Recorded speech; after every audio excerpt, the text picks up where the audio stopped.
off property in town. We're starting out of command. Very important if he's going to do anything big to let that happen versus trying to put him in a heel right away.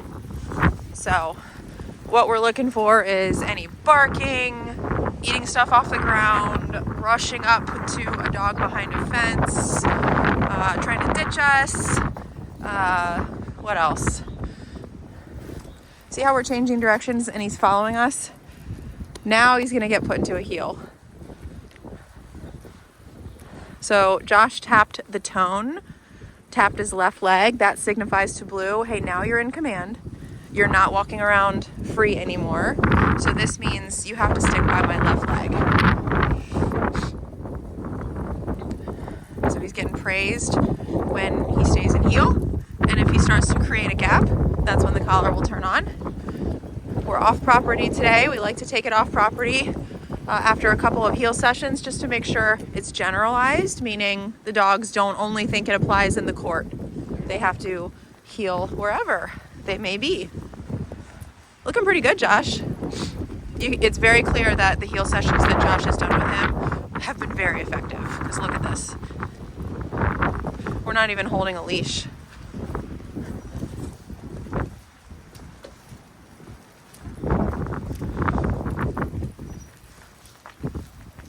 Looks really good. We're hoping to find some dogs, but if we don't, it's okay.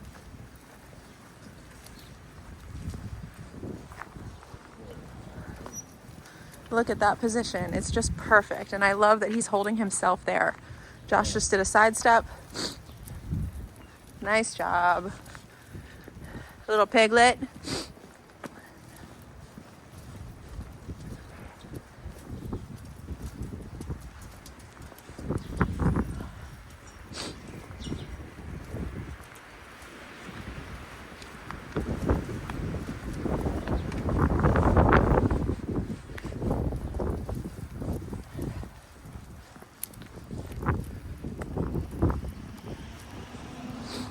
Nice job. This is really going very well. Yeah. You know, you just never know what your first off-property heel trip's going to look like. And he's, I would say, doing better than average.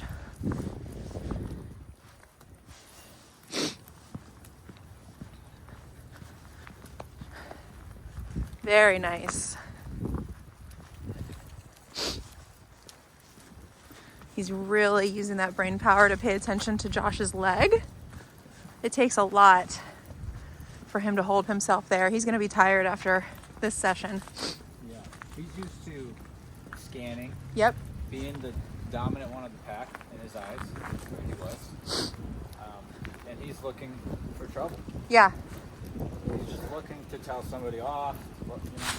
The cool thing about heel is that he's using all of his bandwidth to keep himself in that position, because if he moves out of position, he knows there's a correction.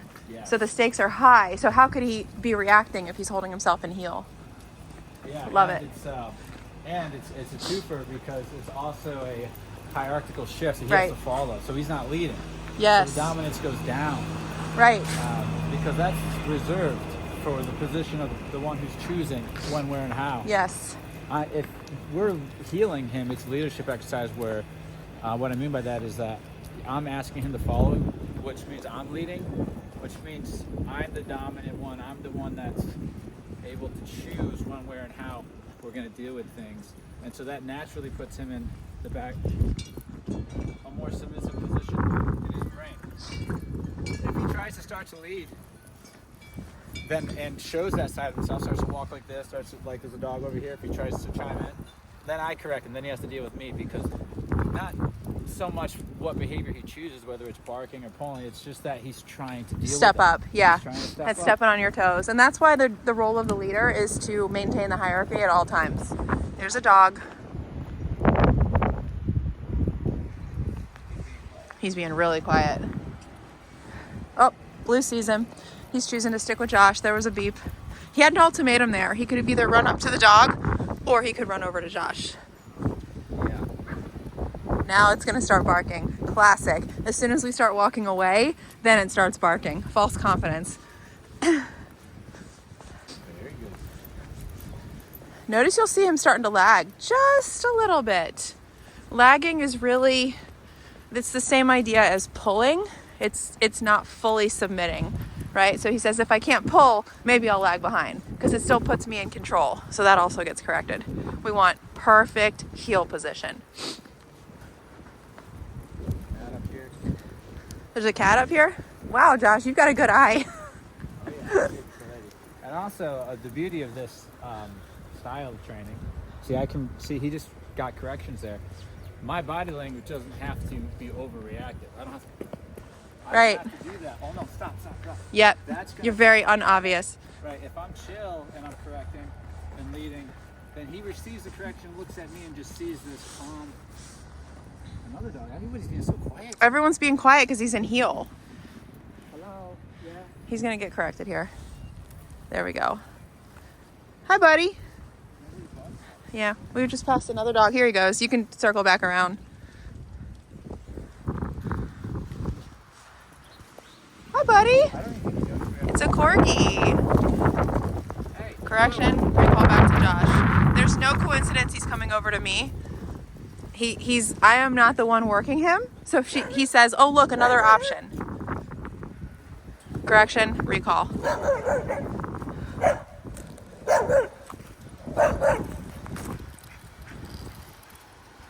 Good job, little buddy.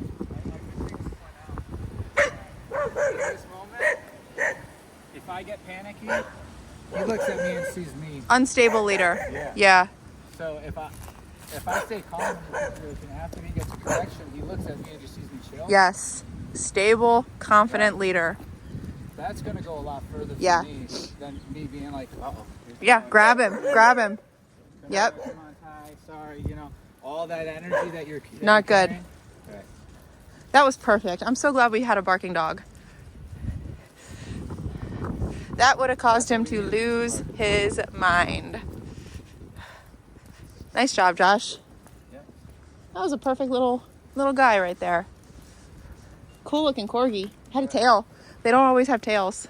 All right, so it's no coincidence now that his position is worse after we walk by the barking dog. He wants to go mark. Why? It's dominant. If I can't react, I'm going to find somewhere to mark. That also has to be corrected. Also, if I can't mark, maybe I'll try walking 2 inches ahead. Everything is dominance. Yeah. It all comes You- down to hierarchy. So you I'm have to disagreeing correct with him it. Right now, you can see. Yes. Me and him are having a little back and forth because I'm saying, no, you're not the guy right now. You're not going to choose where you're going to bring me. And he's already starting because I can read the early warning signs. I see him doing this. I start to disagree with it because what he's going to do is he's going to go find somewhere to mark because he goes into that hierarchical place, that dominance place where he wants to be territorial with that dog and any other dog. I'm correcting him for going in that mode. So I don't want that mode. I want the submissive follower Calm. mode, Yes. which has none of that dominance in it. Right? It's actually the opposite. The guy doesn't really have that. He shouldn't be acting that dominant because he's really small. Because a lot of these dogs are dominant towards really do some damage. Yes. He's much smaller than he thinks he is. Yep. Really nice experience. We got just what we needed from this walk. This is why we do duration walks in town with every dog, just to see what comes up. But the main points of this video is it's so much beyond trying to tell your dog to heel. You have to constantly be in communication with them the whole walk, whether you like what they're doing or you don't. You have to let them know. Rolling trash can. Yeah, he overreacts to sounds. So that siren probably would have freaked him out before too. No, he should not be leading. So if he... Absolutely. Here's the cool thing. The dog knows exactly what you're going after. Absolutely. He knows my position in the pack. Right? So he's going to understand what you're disagreeing with. It doesn't have to necessarily be in action. It could be a vibe. Like, I don't like how you're presenting yourself right now. You're going to garner respect with a dog like this. Yeah, respect is big. You know, he can know all his commands. He can do all his commands, but if he does not respect you, you're never going to get full circle. Yeah. That's no secret. No. It's true with kids. Yes, it's so true. There's no respect, you're gonna struggle. Okay? And how do you get respect? You start correcting what you don't like and following through every time. Good job. Great session.